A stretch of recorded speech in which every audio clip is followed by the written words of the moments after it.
Bonjour à tous, bonjour à toutes, bienvenue dans Tailgate, le podcast 100% NFL des équipes de The Free Agent. On se retrouve une nouvelle fois ce jeudi, puisque vous nous écoutez le jeudi, pour parler des contrats juteux peut-être, ou des contrats pas encore signés sûrement, de quelques joueurs de NFL. En tout cas, ça va négocier encore pendant quelques semaines en NFL jusqu'à la reprise de la saison le 5 septembre. D'ailleurs, on parlera aussi dans la deuxième partie du calendrier qui est enfin sorti. Nous avons notre calendrier. On vous retracera tous les matchs. Non, je rigole, c'est pas vrai. Semaine après semaine. L'angoisse. 14 minutes où le mec il défile tous les matchs les uns après les autres. Non, mais on parlera rapidement du calendrier. On parlera aussi des 49ers qui sont favoris de tous leurs matchs cette saison en saison régulière. Est-ce que c'est logique ou pas? Et on parlera bien sûr des nouvelles de notre petit français Junior Ao qui a signé chez les Panthers de la Caroline. Ça, ce sera dans la deuxième partie de l'émission. Pour m'accompagner aujourd'hui, j'ai mon Seb. Salut Seb, fidèle au poste. Salut mon Seb, comment ça va? Salut Flav, bonsoir à toutes, bonsoir à tous, bonsoir à toutes ceux. Et oui, toujours là, toujours debout, hein, comme dirait l'autre, seul, je me tiens seul et fier face à l'adversité. Tel le poulpe cigogne face à la mer. Exactement, le fameux poulpe cigogne de Dunkerque que toi-même tu connais bien pour l'avoir combattu à main nue plus d'une fois. Et donc oui, en effet, on va parler contrat, on va parler surtout de ceux qui n'ont pas été signés ou pas encore été signés parce que ça a beau être l'intersaison, ça a beau juste être la période des OTAs, il se passe quand même pas mal de choses et il y a beaucoup de questions en suspens sur certains joueurs et pas des moindres. Ça nous permettra, on en parlera tout à l'heure, de faire un point de Justin Jefferson, bien évidemment. Alors on raconte un petit peu les arcanes du pouvoir, parce qu'on nous avait dit que peut-être on aurait un podcast sur les Lions. Malheureusement, ça va pour l'instant être compliqué, puisque nos amis de Lions France, que l'on salue, ne sont pas disponibles pour le moment. Donc voilà, on les salue, on les remercie, ils nous ont répondu très gentiment. Mais voilà, pour l'instant c'est un peu compliqué. Du coup, on s'est dit, on va partir sur les contrats, parce que je me suis dit, ça va faire plaisir à Yaya. On va parler des contrats, il va venir. Il n'est pas venu. Donc je me suis dit, je vais mettre un Bengals pour faire venir Arthur. Il n'est pas venu non plus. Ils nous ont tous lâchés.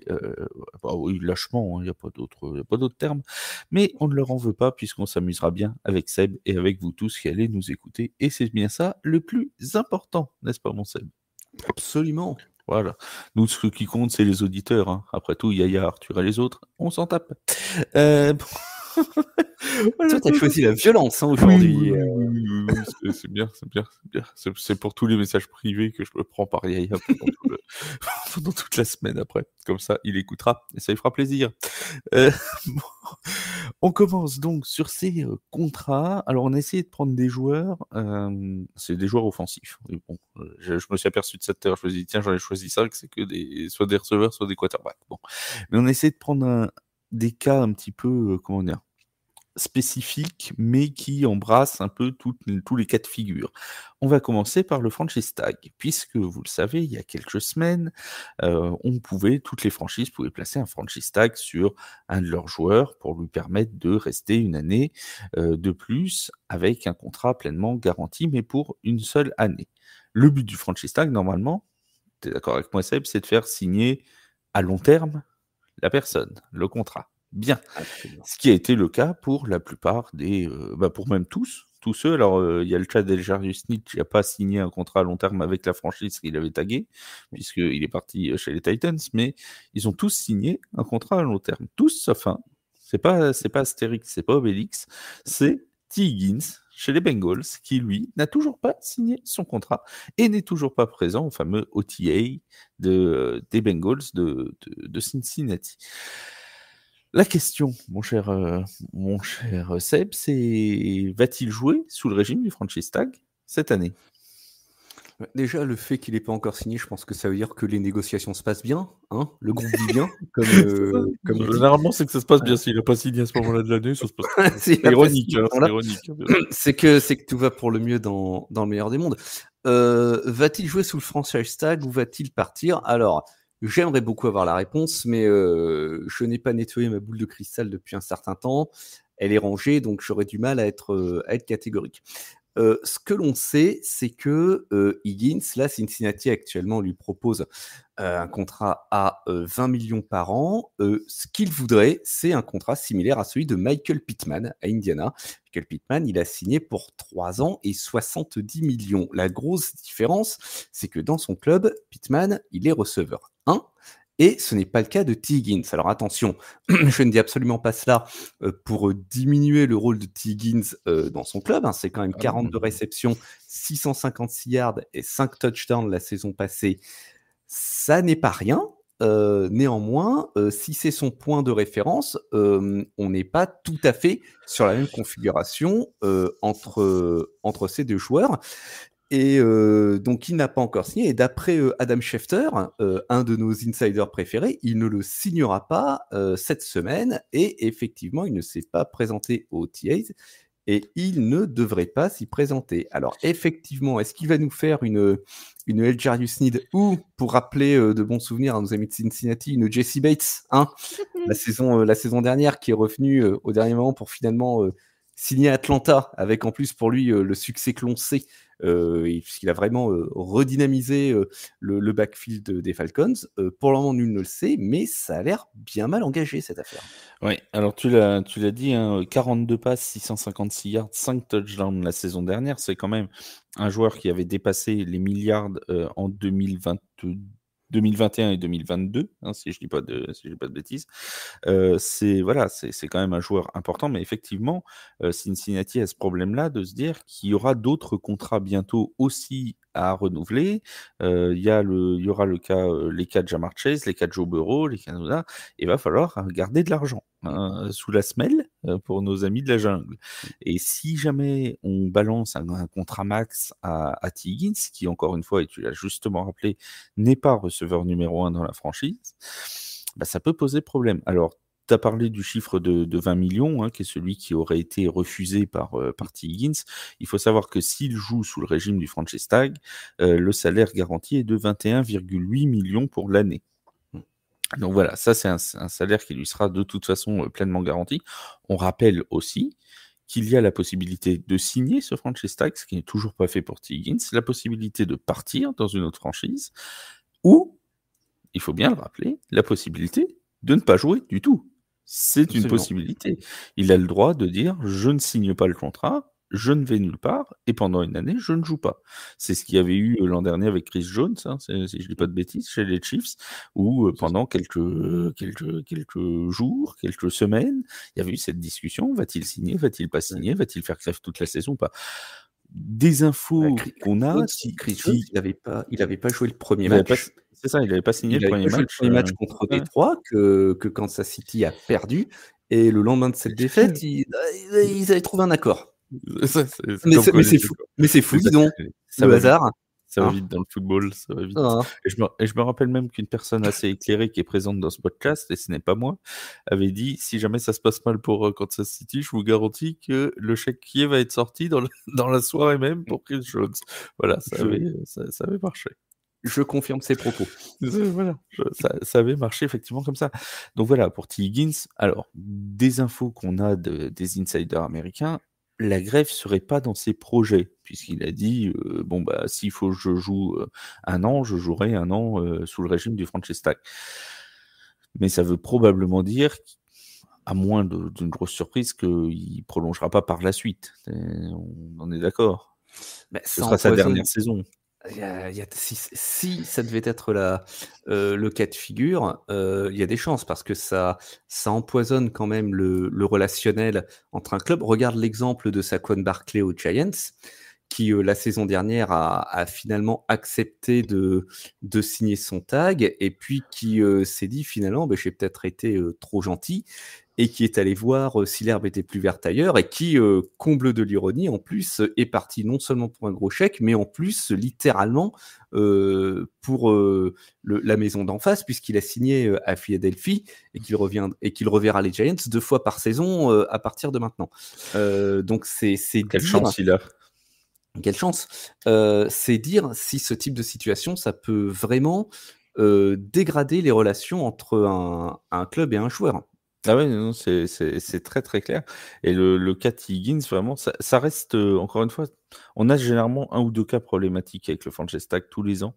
Mmh. Là, c'est le seul. Cette année, ce sera le seul, gros problème au niveau du franchise tag, hein. On va en parler après, des joueurs qui sont en demande de contrat, il y en a d'autres. Mais sur le cas du franchise tag, ce sera le seul qui sera pas, qui pour l'instant n'est pas réglé.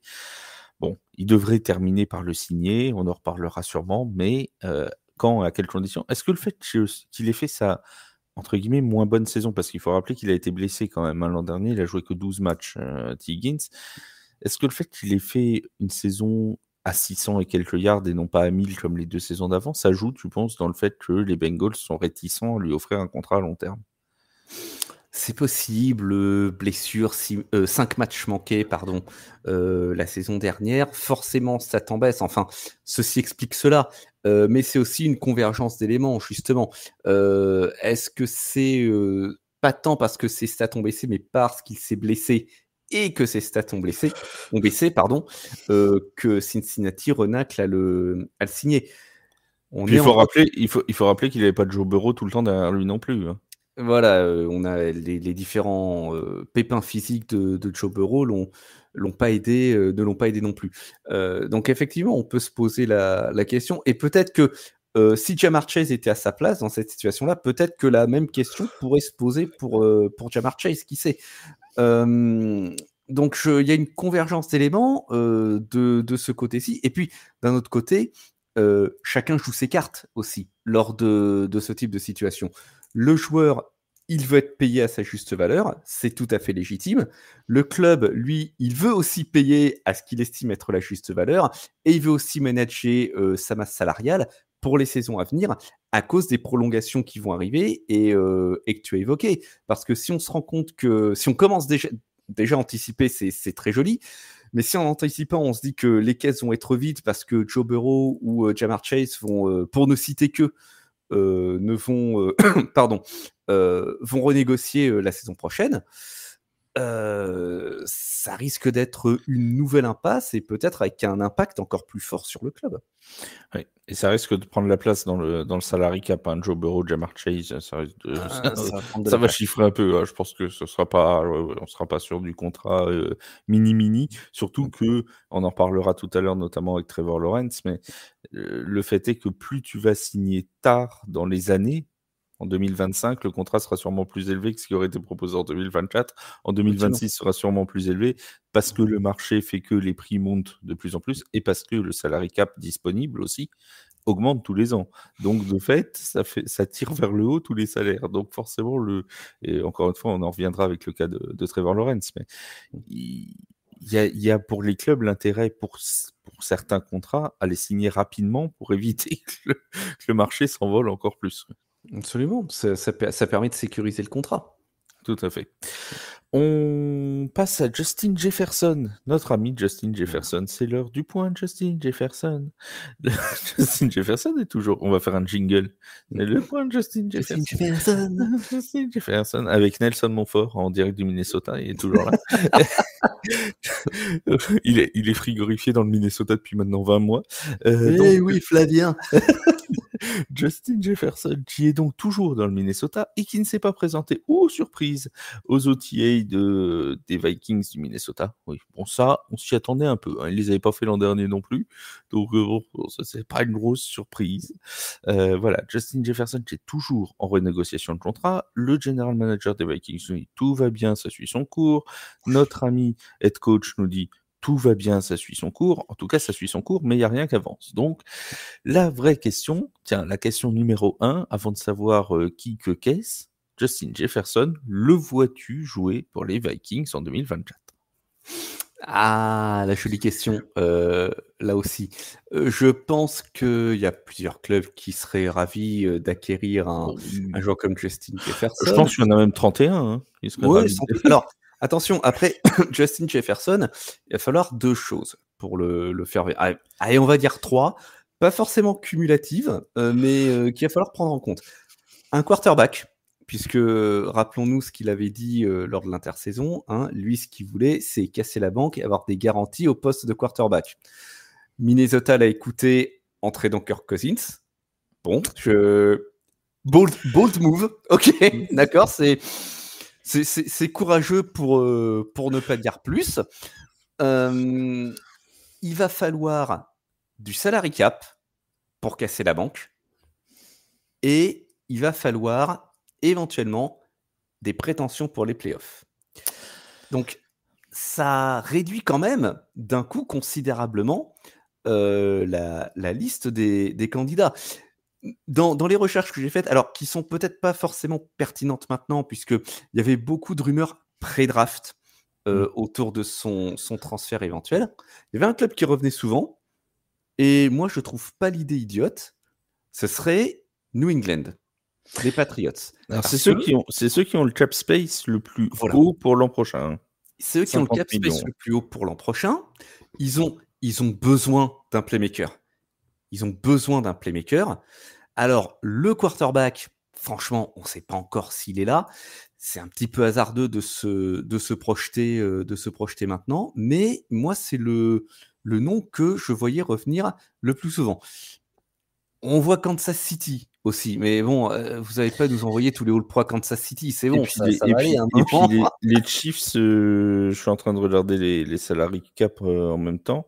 C'est 16 millions de salary cap. Le cap, voilà. 2025, 2024. Ouais. C'est ça. Le cap est trop juste, ils ont 16 millions. Dans ce qui est peut-être jouable, il y a les Chargers, 27 millions. Ouais. Qui sont top 6 des cap space disponibles. Tu dis les Chargers qui ont quand même enlevé quelques receveurs avant la draft, etc. Avec un nouveau coach, avec Justin Herbert. Bon, tu mets Justin Herbert et Justin Jefferson ensemble. Il manque un Justin comme coach et on est bien, quoi. C'est la team des Justin. Bon, pourquoi pas, hein. Après tout, si ça match, ça peut donner quelque chose d'intéressant. Il y a les Lions aussi, à 31 millions de cap space. Les Lions qui sont bien placés également là-dessus. Et puis, ils viennent de re-signer Jared Goff, donc tu vois, parce qu'il y a l'importance aussi, il le dit effectivement, Justin Jefferson, d'avoir un bon quarterback derrière lui. Mais ce qu'il veut, d'après ce que j'ai cru comprendre de ses interviews, c'est pas un quarterback qui arrive en fin de contrat dans un an non plus, tu vois, ou si ça se trouve, il va partir comme a fait Kirk Cousins. Donc là, si tu pars sur des franchises, soit qui viennent de signer un petit jeune, et bon, on va nous dire, oui, mais bon, s'il va voir Drake May, pourquoi il reste pas avec JJ McCarthy, tu vois, s'il va voir Jaden Daniels, pourquoi il reste pas avec McCarthy? Ça reste des rookies et malheureusement, tu sais jamais ce que ça va donner à l'échelon supérieur. Mais tu prends quelqu'un comme Jared Goff, tu vois, chez les Lions, tu sais ce que t'as. Voilà. Oui. Tu sais ce que t'as pas, mais tu sais ce que t'as. Et c'est quand même un mec qui vient de re-signer un contrat, quoi. Donc, bon, après, il y a la question du rival de division, etc., etc. Il y en a que ça a pas échaudé. Hein. Oui, on en a parlé tout à l'heure. Il y en a que ça n'a pas intimidé, c'est sûr. Détroit, là, sur le papier, là maintenant, sur le papier, ce serait un bon fit. Ce sera un bon fit. Pas celui-là, parce que là, c'est le parfait match entre les prétentions salariales possibles, le quarterback en place et les prétentions de playoff. On a absolument. Là, on a la ligne complète. On a le bingo, si j'ai envie de dire. Bingo. Là, disons que c'est le club qui coche toutes les cases. Plus, ils ont signé Amon-Ra St. Brown sur l'autre aile. Ça serait quand même un duo qui donnerait des cauchemars à plus d'un backfield dans la ligue. Oui, tu te prends Amon-Ra St. Brown d'un côté, Justin Jefferson de l'autre. Oui, sans oublier les petits jeunes hein, qui étaient là pendant toute la saison dernière. Hein, donc, parce que ça reste un effectif très très jeune. En plus, les Lions de Détroit. Voilà, vraiment, il y aurait du beau boulot. Hein, il y aurait de quoi faire. Bon, après, on ne sait pas si ça va se faire. Hein, on explore des pistes. On est là pour donner des idées. Si jamais les GM nous écoutent, parce qu'à mon avis, le mec des Lions n'a pas eu l'idée de le faire. Bon, c'est dit non, je sais pas, je cherche un receveur qui je vais prendre. Bon, la communication des clubs est quand même dans ces cas-là qui sont quand même assez touchy. La communication des clubs, que ce soit ceux qui soient vendeurs ou acheteurs, elle est assez verrouillée. Hein. On sait que c'est fait quand c'est fait, hein, quand on est devant le fait accompli. Alors, l'autre question aussi, c'est de se dire, est-ce que Justin Jefferson va revenir pour toi aux entraînements, parce que l'an dernier, il avait zappé les OTA, comme cette année, mais il était revenu au moment des entraînements obligatoires. Alors que déjà l'an dernier, il était éligible à une prolongation de contrat. Ils avaient décidé de ne pas lui donner l'an dernier, et il était revenu au moment des camps obligatoires. Est-ce que cette année, tu le vois aller encore plus loin et possiblement pas se présenter au camp d'entraînement? Alors pour le moment, en termes de déclaration, personne ne jette d'huile sur le feu. Et fort heureusement, parce que ce serait pas la chose la plus intelligente à faire. Mais c'est envisageable. Et si ça devait arriver, le message serait quand même très fort. Bah, c'est libérez-moi. Hein. Ah ouais, c'est libérez-moi. Venez me chercher. Après, il reste la grève de la faim comme moyen de pression. Donc, c'est quand même pas courant en NFL, la grève de la faim. Je préfère te le dire. On l'a pas vu souvent. Non, mais là, ce serait... Non, plus sérieusement, si on devait en arriver là, si Jefferson devait en arriver là, ce serait vraiment le signe que tous les recours ont été épuisés dans la voie normale et dans la négociation. Et effectivement, le message, ce serait laissez-moi partir parce que de toute façon, je ne veux plus être là. Voilà. Et de toute façon, avoir un quarterback. Encore une fois, les Vikings vont être dans un semblant de phase de reconstruction tout de même, parce qu'on a un nouveau quarterback, parce que voilà, se reconstruire avec quelqu'un qui n'a pas forcément envie d'être là n'est peut-être pas la solution la meilleure pour l'avenir, pour voir rapidement du mieux dans cette affaire. Justin Jefferson s'est fait. On va passer au quarterback. 3 petits quarterbacks à la suite. 1, 2, 3, nous y voilà. Tua Tagovailoa, ça rime avec 3 en plus, c'est très bien. En plus, je sais que tu adores dire Tua Tagovailoa. Donc, j'adore. C'est ta passion, tu vas l'appeler Tua, ça te fera plaisir. Voilà, on va faire ça. On a Tua. Alors lui, il a participé aux OTA des Dolphins, mais on sait qu'il est en cas de renégociation de contrat également. Il est en discussion. Il y a des discussions qui sont faites. Il y a une première proposition qui aurait été faite à Tua, qui serait d'un montant légèrement inférieur à 50 millions de dollars par an, 48,5 millions qui aurait fuité. Ça, c'était la proposition qui a été faite plus tôt dans l'intersaison. Une proposition qui a été refusée par l'agent et par Tua Tagovailoa, qui viserait, lui, à s'aligner sur les salaires, notamment actuellement d'un Jared Goff, parce que c'est ce qu'on disait tout à l'heure. Le problème, c'est que le marché fait que quand il y a un quarterback qui signe, le quarterback suivant dit je suis pas plus mauvais que lui, pourquoi j'aurais un moins bon salaire, tu vois. Grosso modo, dans l'idée, c'est ça. Tua Tagovailoa, c'est quand même un record de 19 victoires, 11 défaites pour les Dolphins depuis qu'il a pris la tête de l'équipe. C'est quand même des saisons où l'attaque de Miami a très bien marché, encore une fois l'année dernière. Alors certes, il y a Tyreek Hill, il y a Jalen Waddle, il y avait un jeu de course avec Mostert qui était très bon, d'accord, mais Tua Tagovailoa n'y est pas pour rien non plus si l'attaque a si bien fonctionné. Alors la question, elle est simple, est-ce que Tua mérite un contrat à plus de 50 millions par an? Le terrain est un peu compliqué, hein, le terrain est un peu irrégulier sur cette question-là parce qu'il y a, comme tu l'as mentionné, le souci de la montée mécanique des salaires des quarterbacks à partir du moment où un très gros contrat est signé. Et là, tu vas avoir en effet 2 cas de figure. Celui que tu as évoqué du joueur qui dit moi, je ne suis pas plus mauvais, donc je veux le même prix. Et celui du joueur qui va dire moi, quoi qu'il arrive, je veux être le joueur le mieux payé de la ligue ou le mieux payé à mon poste. Et c'est ça qui entraîne cette montée mécanique des salaires. Alors, c'est sur les quarterbacks que c'est le plus parlant, puisque c'est l'immense majorité des cas les joueurs les mieux payés des clubs respectifs.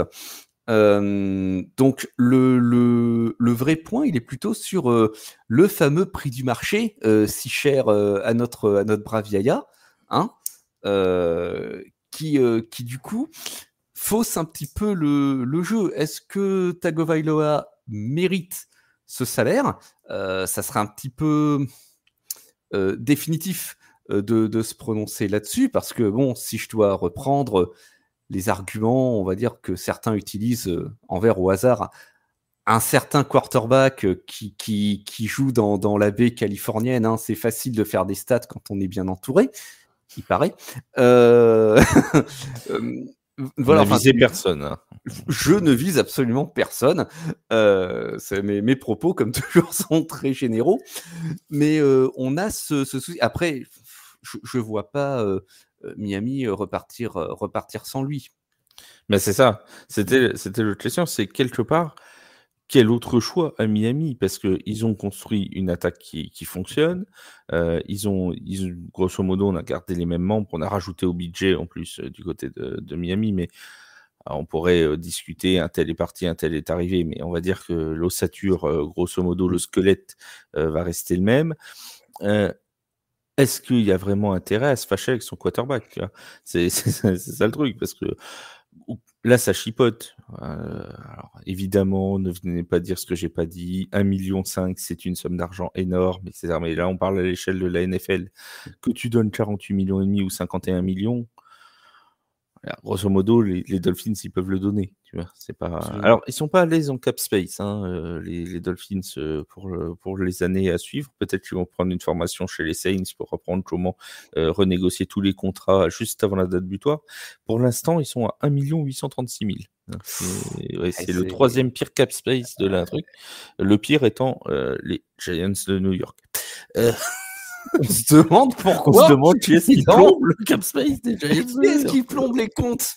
C'est pas grave, c'est zéro risque, donc il n'y a pas de souci. J'ai eu droit à ça aussi cette semaine, tiens, zéro risque. Zéro risque. On a juste plus de cap space, mais c'est zéro risque. Et donc, voilà, les Dolphins, il y a ce problème-là de se dire, bah voilà, on va pas quand même tout mettre par terre pour une brouille de 3 ou 4 millions de dollars. Quoi. Mais absolument. Moi, je pense que c'est le vrai fond du problème. Bon, en plus, toi était aux OTAs. Il n'y a pas de grève ou de grande bouderie qui a l'air de se profiler à l'horizon. Là, en l'occurrence, je pense que les signes que l'on reçoit, ce serait que les négociations, elles se passent plutôt bien. Oui. Après, c'est pour ça qu'on a pris ce spectre assez large de cas, parce qu'il y a des négociations qui se passent mal, d'autres qui se passent bien. C'est pour montrer vraiment à nos auditeurs que les cas sont vraiment divers. Quoi. C'est pas parce qu'on dit il y a une renégociation de contrat que le joueur fait la tête, ou que le joueur boude, ou que le joueur fait grève. Non, il y en a où ça se passe bien, d'autres où c'est plus problématique, les sommes sont pas les mêmes. Bon, bref, c'est vraiment, quand on parle de renégociation de contrat en NFL, c'est un sujet qui est vraiment très très large. Et on aurait pu prendre une vingtaine de cas. Hein. C'est juste qu'on n'a pas envie non plus de vous faire un podcast de 4h12. Quoi. C'est le seul truc. Pour votre santé et pour la nôtre également. Juste une dernière question sur Tua Tagovailoa. On parlait de T. Higgins tout à l'heure avec les blessures. Est-ce que son passif de la saison 2022 joue aussi? Est-ce que les Dolphins sont un peu réticents à se dire on va lui donner un contrat, on va dire à la Jared Goff de 4 ans et 5 ans, un peu plus de 50 millions de dollars, alors que y a toujours ce risque, on rappelle, double commotion cérébrale sur une saison quand même.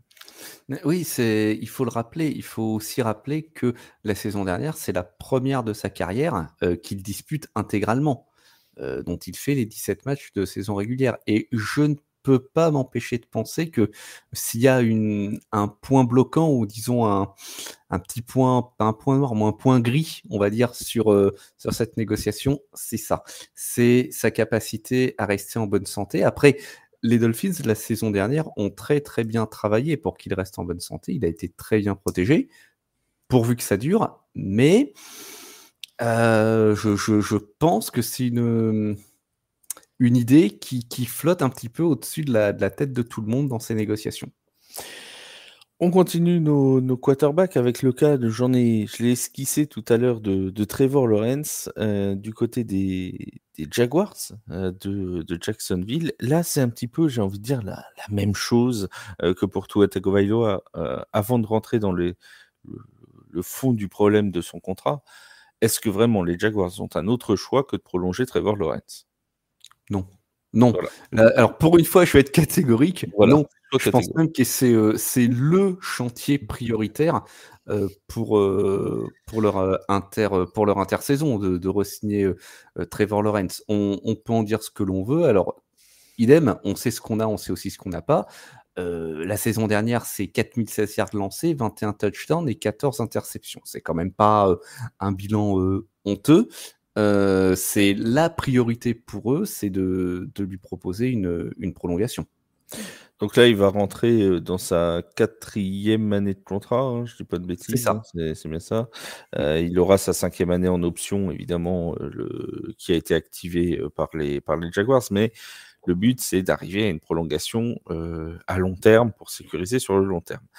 Alors là aussi, il y a un petit passif de blessure parce que en fin de saison dernière, il s'est un peu blessé, mais bon, ça reste, ça n'a rien à voir avec toi, Tagovailoa, hein, qui ne s'est pas blessé l'an dernier. Qui ne s'est pas blessé. Oui, tout à fait. Et puis, Lawrence, il est pas non plus, comment dire, c'est pas un habitué des blessures graves. Voilà. Et donc, l'enjeu, en fait, pour c'est un petit peu le jeu du poker menteur entre Trevor Lawrence et son agent, notamment, et la direction des Jaguars, parce que on a des Jaguars qui sont très pressés de faire signer Trevor Lawrence, qui le disent clairement, c'est notre objectif de cette saison, alors qu'ils pourraient très bien attendre l'intersaison prochaine, mais ils n'ont aucun intérêt à le faire. On va vous dire pourquoi dans 15 secondes. Et de l'autre côté, Trevor Lawrence qui lui a peut-être tout intérêt à faire jouer un peu la montre, quoi, tu vois. C'est pourquoi? Tout simplement parce que il sait très bien que s'il signe l'an prochain, il pourrait gagner, selon les estimations de nos confrères américains, presque 10 millions par an de plus que s'il signe cette année. Cette année, on a du Jared Goff qui a signé un peu plus de 50 millions. Grosso modo, le contrat, s'il est signé par Trevor Lawrence, est estimé dans les mêmes eaux, vers 52-55 millions par an. L'an prochain, avec l'augmentation du cap space, mais aussi avec les autres signatures de quarterback qui seront arrivées jusque-là, peut-être qu'il y en a encore à signer à 57, à 58, à 59, à 60 millions.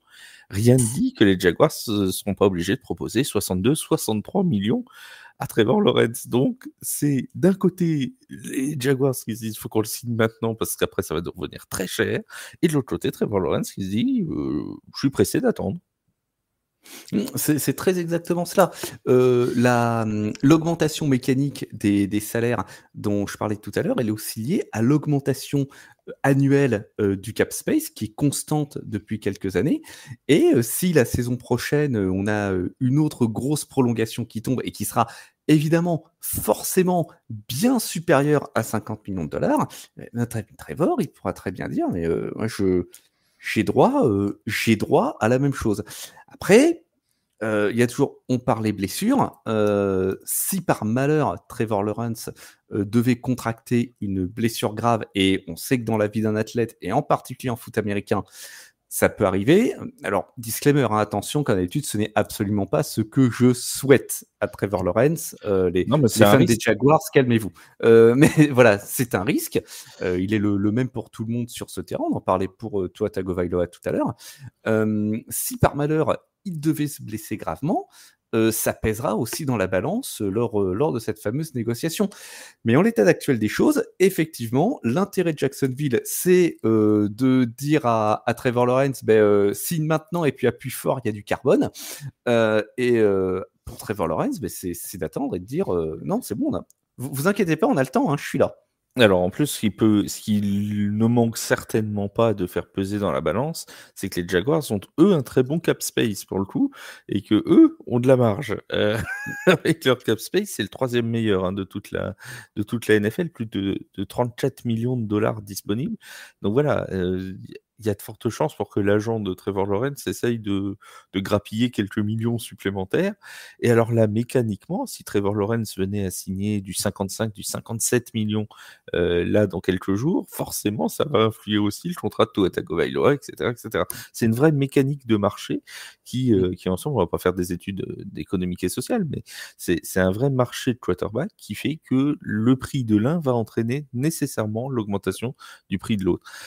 C'est pour ça que c'est jamais simple hein, de savoir, et c'est pas anodin, même pour les autres quarterbacks des autres franchises, quand un quarterback prolonge son contrat, évidemment. Absolument, ça a des répercussions sur toute la ligue, à chaque fois. Pour vous donner un petit exemple de cap space, hein, donc cette année c'est 255 400 000, l'an prochain c'est estimé entre 265 et 270 millions. aux environs de 285 millions en 2026 et aux environs de 315 millions en 2027. C'est pour vous donner un peu l'augmentation du salary cap sur les trois prochaines années. On va passer très largement au-dessus des 300 millions. C'est quelque chose de considérable. Et quand tu regardes l'augmentation sur une courbe sur ces 10 ou 20 dernières années, c'est le grand galop. Hein. C'est l'augmentation galopante. En parlant de galop, aucun rapport. Nous allons passer au cow-boy. Si, un rapport. Gallo, Si, cow-boy. Cowboy, Eh, Gallo, oui, je l'ai, c'est bon. elle est belle, Bien. elle est belle. Dak Prescott, lui aussi, est en fin de contrat. Alors lui, il est en fin de contrat à la fin de la saison. Contrairement au cas qu'on vient d'évoquer de Trevor Lawrence, lui, à la fin de la saison, terminé, merci, au revoir, je plie mes gaules et je m'en vais. Ou pas, parce que peut-être peut-il re-signer. Les négociations sont là aussi en cours, mais alors là, c'est un cas un peu différent, parce que c'est les Cowboys qui n'ont pas l'air très très pressés de faire re-signer Dak Prescott. Ah, Jerry Jones, vieille crapule. Le all-in. Le all-in, le spécialiste du poker menteur, le vieux briscard à qui on la fait pas. Jerry Jones qui a déclaré que il n'avait pas peur que Dak Prescott ne soit plus un cow-boy à la fin de la saison. Prescott, lui, il était assez je crois vers le mois de mars, il était assez optimiste sur les négociations. Bon.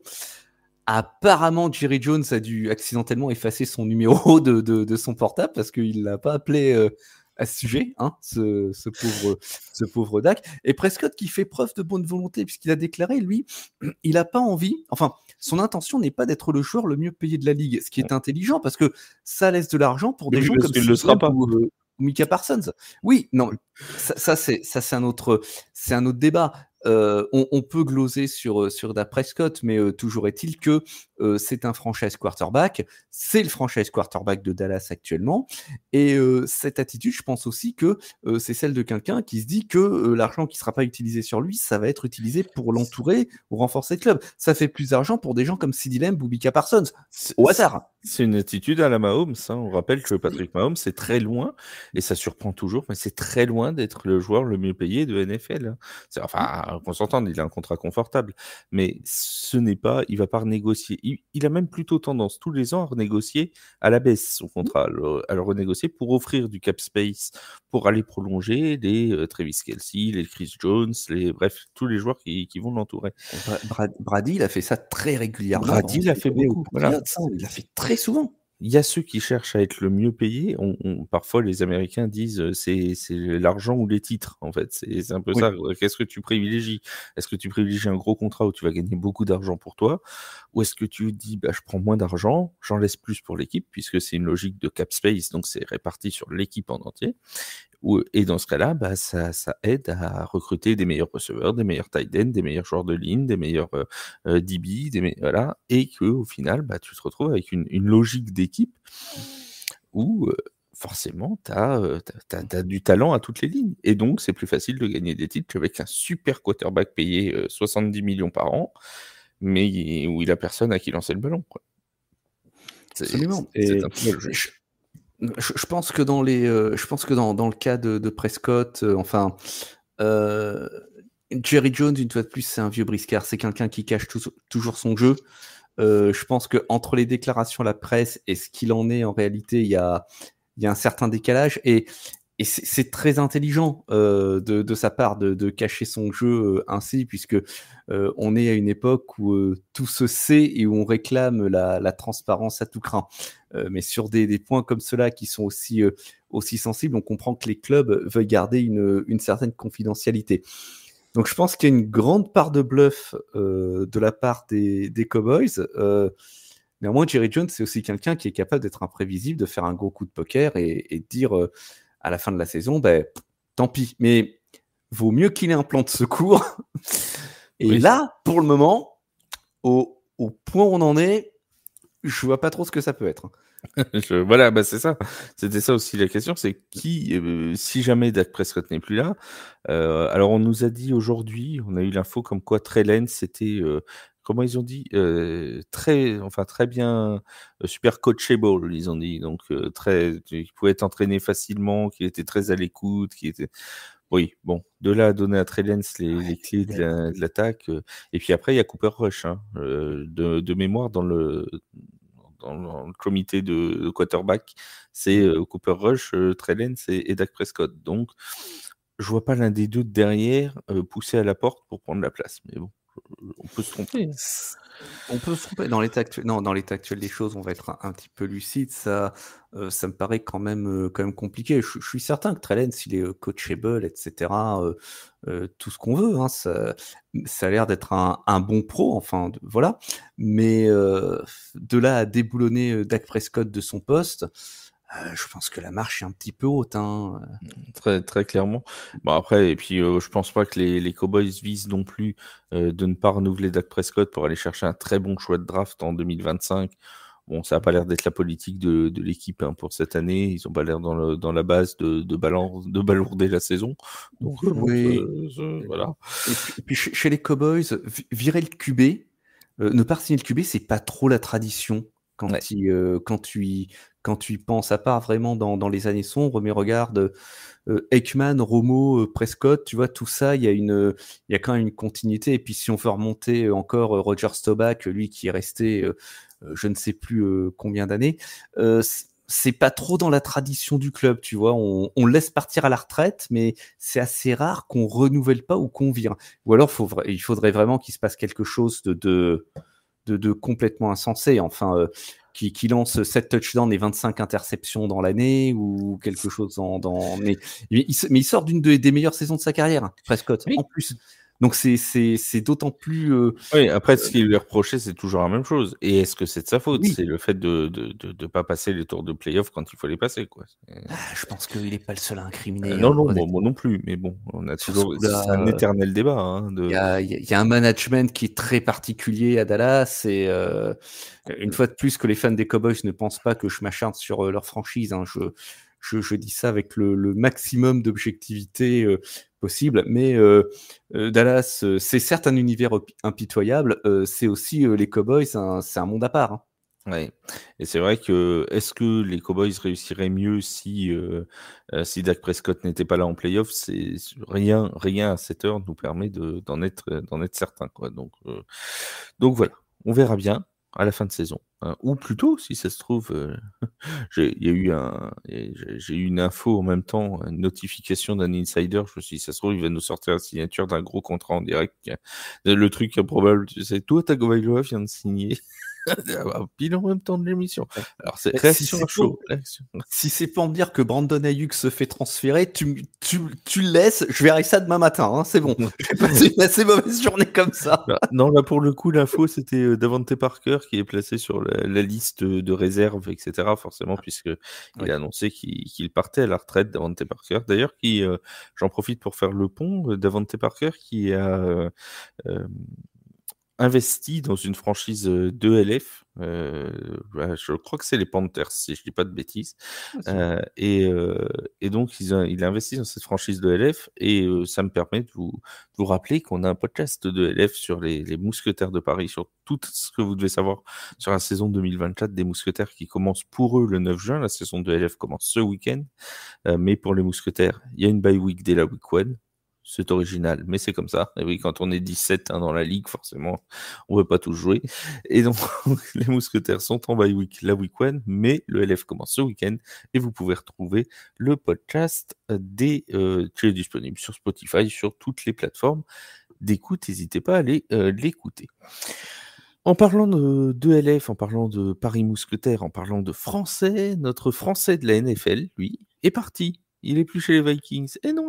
Bon, ça va, on n'a pas 150 à suivre, hein, on en a qu'un. Donc, on arrive à le suivre partout où il va. J'irai où tu iras, comme dirait Céline Dion. Junior Ao a donc signé chez les Panthers de la Caroline. Première question, est-ce que c'est une bonne nouvelle pour toi? Pour lui, est-ce que c'est une bonne nouvelle? Pour lui, je pense que c'est une bonne nouvelle parce que ça va lui permettre encore de s'aguerrir et de d'essaimer un petit peu dans une autre franchise. La saison passée, il l'a passé dans le practice squad des Vikings qui ne l'ont pas activé de la saison malheureusement. Mais alors qu'il y avait eu des blessures à son poste. Hein. Alors qu'il y a eu des blessures à son poste, en effet. Mais bon, ça fait partie du jeu quand on est dans le practice squad, c'est fait pour s'aguerrir. Junior Howe, il a fait 3 ans à Southern Methodist, donc il est quand même largement familiarisé avec le système de formation US. En matière de football, les Américains se méfient beaucoup des joueurs qui ne sont pas passés par leur moule. Lui, c'est pas le cas. Souhaitons qu'il fasse son trou à Carolina, d'autant que bon, les Panthers, ils ont quand même besoin d'un coup de main hein, sur la ligne offensive. 65 sacs la saison passée, ça fait mal, surtout au quarterback. Donc je pense qu'il a une carte à jouer. Oui, enfin, Junior House, c'est en ligne défensive. Et c'est la preuve que j'ai très bien travaillé mon dossier.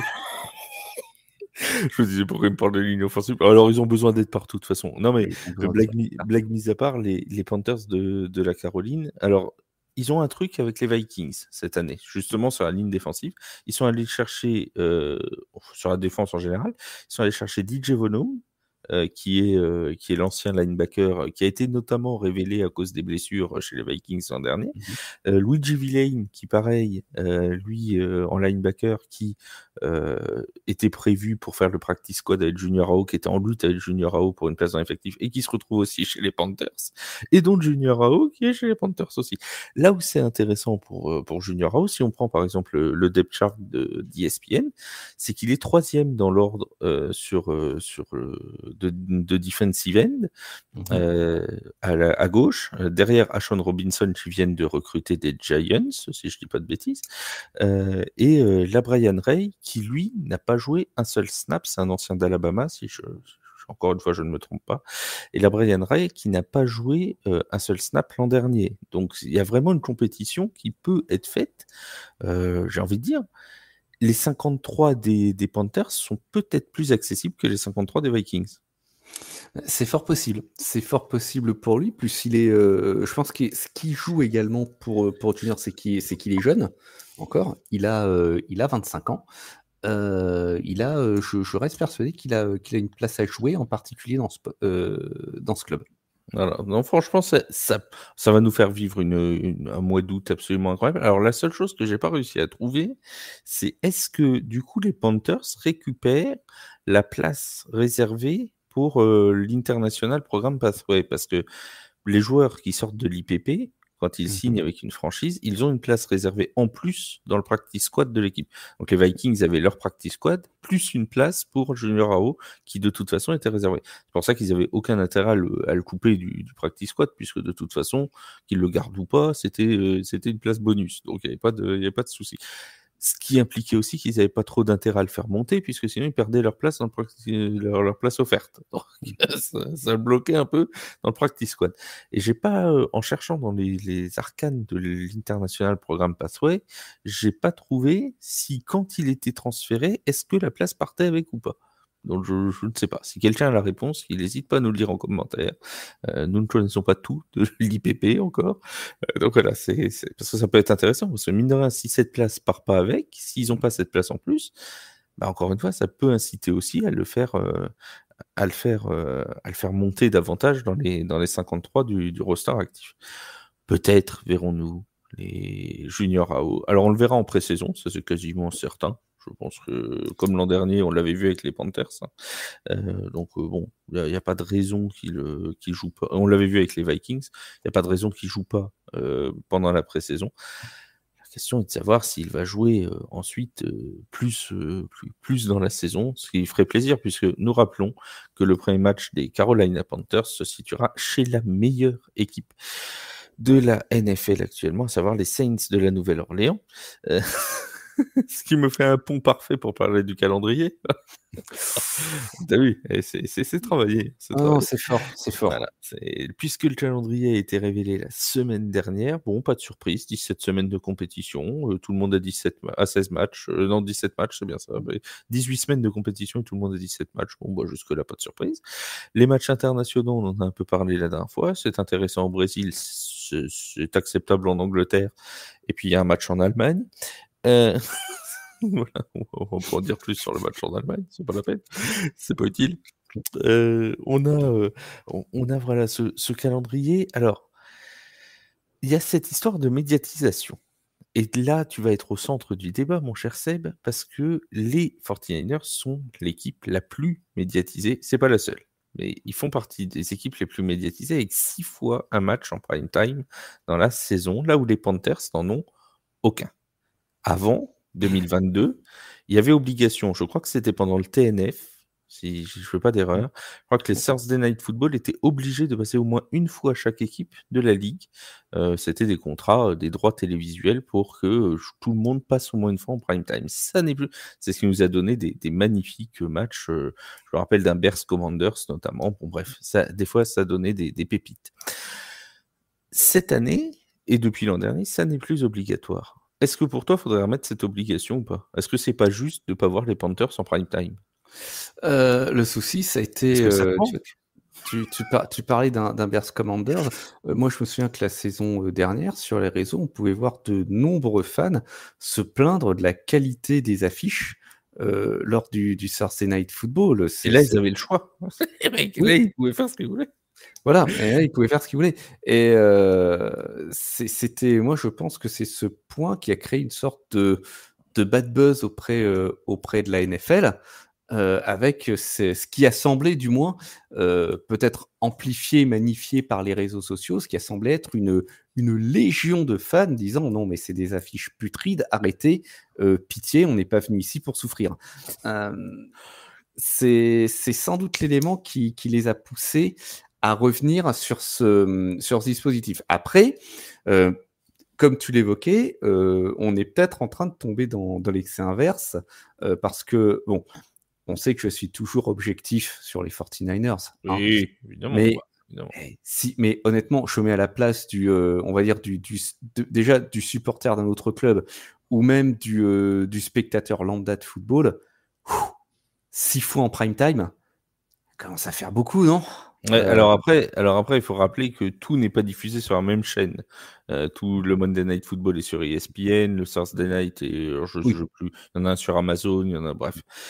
Alors d'ailleurs, il y a une explosion que nous on connaît dans le soccer européen. Il y a une explosion du nombre d'abonnements nécessaires pour regarder toute la NFL qui est absolument incroyable aux États-Unis, entre Peacock, entre Amazon, entre la Fox, entre NBC, entre ESPN, entre Netflix maintenant avec les matchs de Noël.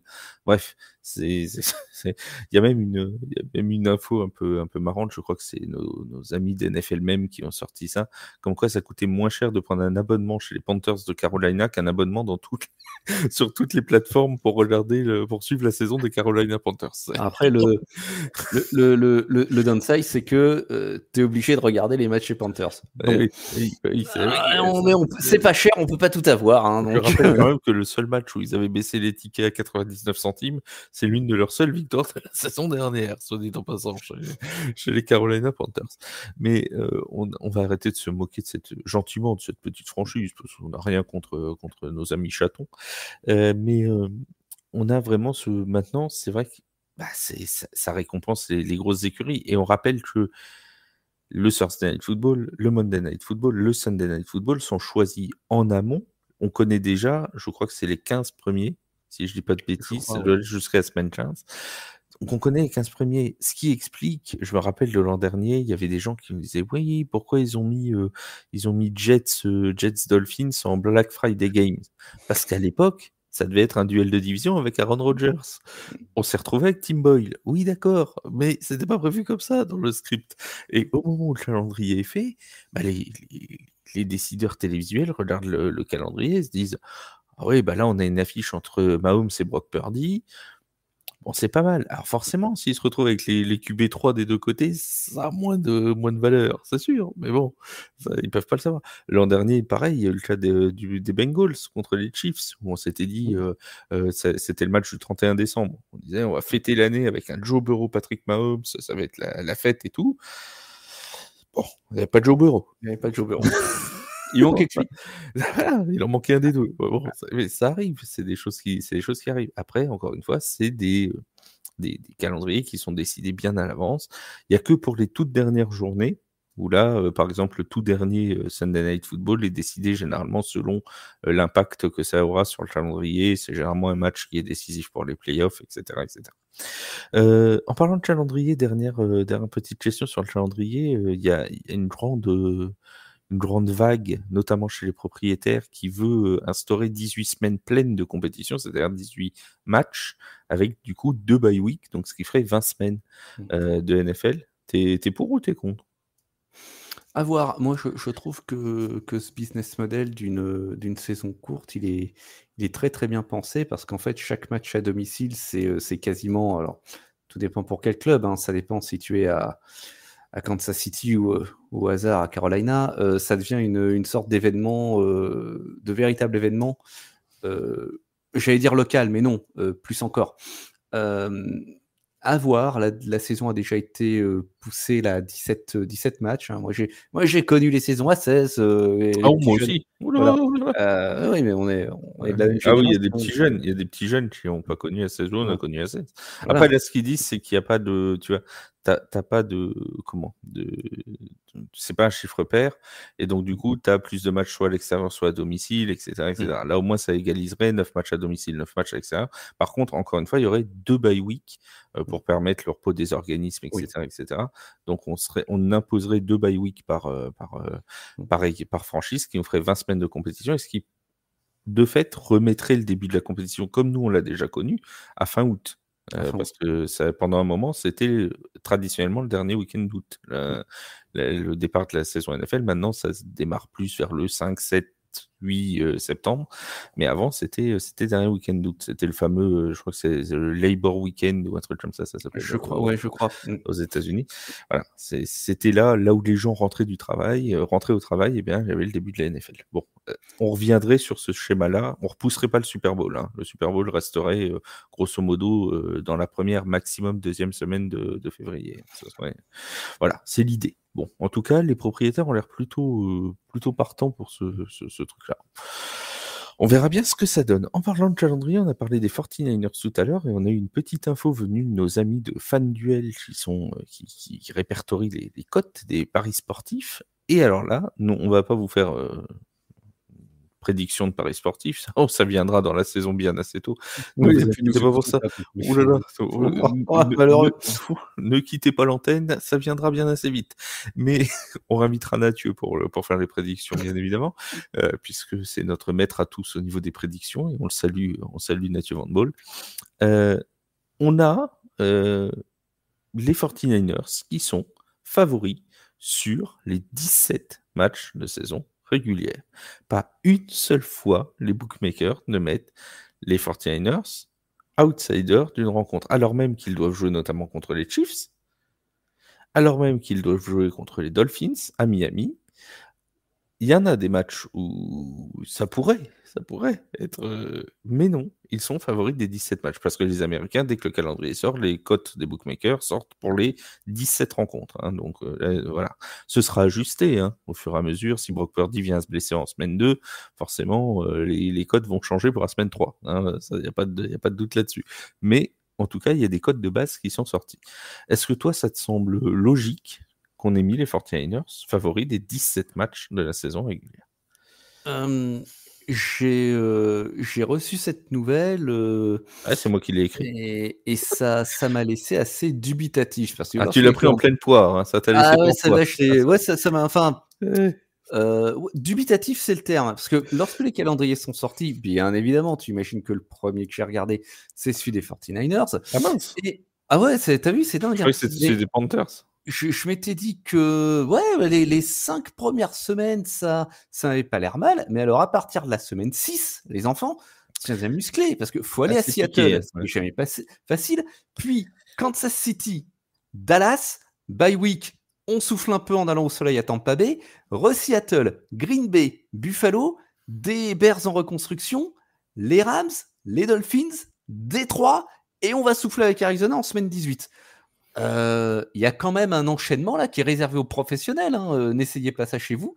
Donc ces premières cotes m'ont laissé particulièrement interrogateur. Alors comme tu l'as dit, ça va se réajuster. Je pense que ça va se réajuster rapidement, parce que moi, ça ne me semble tout simplement pas réaliste. Après, si on fait un 17-0, je serai absolument ravi. Oui, et encore une fois, on rappelle que les outsiders en NFL, en moyenne, gagnent à peu près 40% du temps. C'est-à-dire que bon, c'est pas parce que tu es favori de 17 matchs qu'il y aura un 17-0. Hein, ça peut très bien finir en 12-5. Hein. On est bien d'accord. Moi, je n'y crois pas. Je n'y crois pas un seul instant. Et ne placez pas vos paris sur les Niners maintenant, quoi. Ni sur aucun club, d'ailleurs. Oui. C'est beaucoup trop tôt. Une saison, c'est long. Une blessure au mollet est si vite arrivée. Un Joe Burrow. Voilà, par exemple. Mais non, moi, ça m'a paru voilà, surréaliste comme news, vraiment. Alors, rien à voir avec, avec l'excellente news que tu as rédigée pour un très modeste site, mais néanmoins fort bien achalandé, qui s'appelle The Free Agent. Rien à voir avec ta prose, mais la news en elle-même, ouais, ça m'a paru surréaliste. Il y a pas d'autre. Surtout que c'est le seul club dans cette situation. Oui.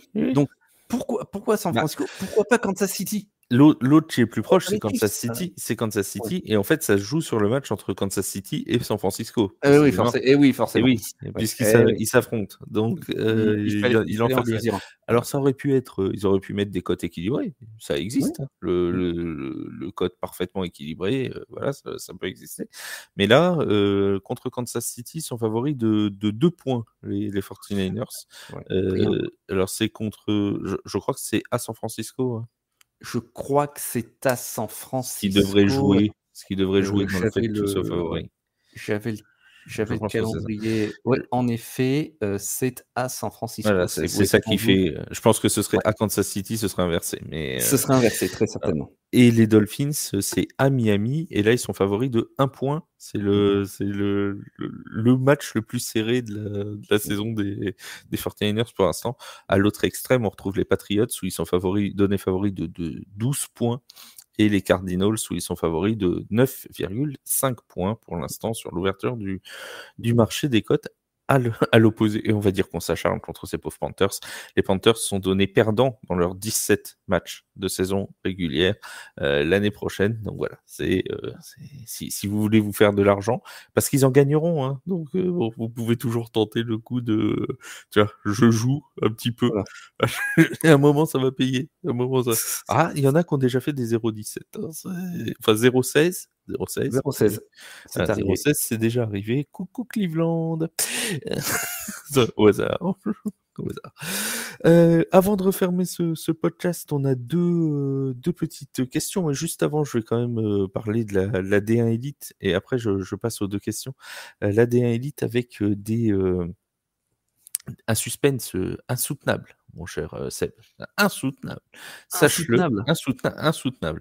C'est insoutenable, notamment déjà dans la conférence Nord, on a le Flash de la Courneuve qui est qualifié, ça c'est fait. On a les Black Panthers de Thonon-les-Bains qui sont qualifiés, ça c'est fait. Mais ils n'ont pas encore sécurisé leur 2e place, puisqu'ils doivent encore battre les Molosses d'Asnières-sur-Seine pour sécuriser leur 2e place. Molosses qui, eux, sont à la lutte avec les Léopards de Rouen pour aller chercher la 3e place qualificative pour les playoffs. Attention, parce que c'est compliqué. Si les Molosses gagnent contre les Black Panthers, ils sont non seulement qualifiés, mais ils piquent la 2e place aux Black Panthers, ce qui leur permet de recevoir lors du premier tour de playoff. Bref, tous les scénarios de playoff sont marqués sur le site The Free Agent. Vous tapez D1 Elite scénario playoff, vous allez tomber, c'est le premier choix sur Google. Vous pouvez regarder, il y a tout qui est expliqué sur les scénarios de playoff. Ça, c'est pour la conférence Nord. Les Cougars de Saint-Ouen-l'Aumône, bon, eux, ils ont fini leur saison. On les salue bien. C'est peut-être pas plus mal que ce soit terminé, puisque ce week-end, ils ont quand même pris 62-0 par les Molosses. Donc, il était peut-être temps de mettre un rideau sur cette saison 2024 de nos amis des Cougars. Du côté de la conférence Sud, on a les Argonautes qui ont fait 21 partout contre Marseille. Bon résultat, mais malheureusement, ça ne suffira pas pour se maintenir. Les Argonautes qui vont donc descendre en 2e division, sauf s'il y a un repêchage administratif ou quelque chose comme ça, mais sportivement, pour l'instant, ils sont relégués. C'est quand même 8 titres, hein, les Argonautes. Toi, tu as connu la grande époque des Argonautes d'Aix-en-Provence. C'est la 2e équipe la plus titrée en championnat de France, les Argonautes d'Aix-en-Provence, qui descendront donc en 2e division. À l'autre extrême, on a les Blue Stars de Marseille qui sont premiers, qui sont qualifiés, tout va bien. On a les Grizzlies catalans qui sont qualifiés, qui sont deuxièmes, tout va bien. Oui, mais voilà Tipa qu'on a un problème sur la 3e place. Parce que la 3e place, il n'y a pas 2 équipes à égalité. Il y a 3 équipes à égalité pour une seule place qualificative lors de la dernière journée. On va avoir un affrontement entre les Ours de Toulouse et les Iron Masks de Cannes qui sont tous les deux en lutte pour aller chercher cette place, mais une victoire des Ours de Toulouse conjuguée à une victoire des Dauphins de Nice enverrait en fait les Dauphins de Nice en play-off et non pas les Ours de Toulouse. C'est absolument incroyable. On a une situation incroyable. 3 équipes à égalité, une seule place qualificative, comme dirait Denis Brognard. À la fin, il n'en restera qu'un. Voilà. Et nous ne savons pas lequel ce sera. Et ça, c'est absolument fabuleux. Je vous invite à suivre cette dernière journée de D1 Elite. Ce sera samedi et dimanche. Il y aura tous les résumés. Samedi soir ou dimanche matin, vous aurez les résumés de tous les matchs, les affiches des playoffs. Bref, ça va être quelque chose d'absolument fascinant et d'absolument passionnant. D'ailleurs, mon cher Seb est passionné. Je suis passionné. Les Dauphins de Nice, c'est ta ville. Ils vont peut-être aller en playoff. C'est quand même cool. C'est sympa pour eux. Je vais garder un œil Et là-dessus. on t'enverra couvrir la demi-finale, bien évidemment. C'est évident. On te voit heureux. Enfin, moi, je te vois heureux. Non, blague mise à part, on salue tous nos amis de la D1 qui font vivre la D1, les joueurs, les entraîneurs, les arbitres, bref, la Fédération française de football américain. On salue tout le monde et on s'apprête à vivre donc une dernière journée de saison régulière absolument fascinante. Pour les questions, on a 2 questions. Mon cher Seb, 2 questions sur de l'actualité chaude. Alors, c'est des gens qui, visiblement, tu vois, ils ont ouvert le journal, enfin TF1, ce matin. Ils se sont dit, oh tiens, je vais leur poser cette question. Première question, tu as peut-être vu qu'hier, un nouveau pays était apparu pour un éventuel match loin des États-Unis, l'Australie. L'Australie, ma bonne Lucette. Bah, c'est le jeu, ma pauvre Lucette. Qu'est-ce que vous voulez que je vous dise? L'Australie qui fait donc partie des candidats. Alors, on s'énerve pas, c'est pas pour l'an prochain, hein, tout va bien. On a notre ami Peter O'Reilly, qui est celui qu'on guette, hein, nous, tout le temps, puisque c'est le vice-président de la NFL, et c'est celui qui annonce les matchs internationaux. Donc, dès qu'on voit Peter O'Reilly, on se dit, tiens, est-ce qu'il va parler de la France? Non, toujours pas. Bon, bah, c'est pas encore pas pour nous. C'est l'Australie, avec possiblement un match au Melbourne Cricket Ground, le stade de cricket de Melbourne, donc du coup, qui pourrait avoir lieu en 2026 ou en 2027. L'Australie, ça pose des problèmes logistiques, de distance, ça pose des problèmes de fuseau horaire, ça pose des problèmes de distance. Ils ont les droits au niveau du merchandising des Rams de Los Angeles. Ils en ont un autre, je vais le retrouver, mais il y a au moins les Rams de Los Angeles, ça c'est sûr. Est-ce qu'un match en Australie, ça te semble crédible? C'est ça la question. Logistiquement, ça va être un cauchemar. Va falloir aménager les bye week comme il faut. Parce que même si tout le monde voyage dans des conditions top, ça fait quand même une trotte depuis les États-Unis. Et il y a ce problème de fuseau horaire. Après, à l'impossible, nul n'est tenu. Depuis le Pacifique, ça fait vite, hein, depuis Los Angeles. Oui, San Francisco, il pourrait y aller. Là, par là, et puis tu fais le tour par là, et puis tu y es de l'autre côté, ça ira. Voilà, tu fais le tour de l'autre côté, c'est bon. Alors, c'est les Rams et les Eagles qui ont les droits de merchandising en Australie. Les Rams et les Eagles, d'accord. Alors, les Eagles, ça doit être dû à Mailata, hein, je suppose. Ouais, sans doute. Je pense très certainement. Oui, je pense que ce serait logique. Tu vois, très certainement. Par contre, voir les Eagles en Australie, là, logistiquement, ça va poser encore plus de problèmes. Pour eux, ça serait s'ils doivent partir de Philadelphie, ça va être un enfer.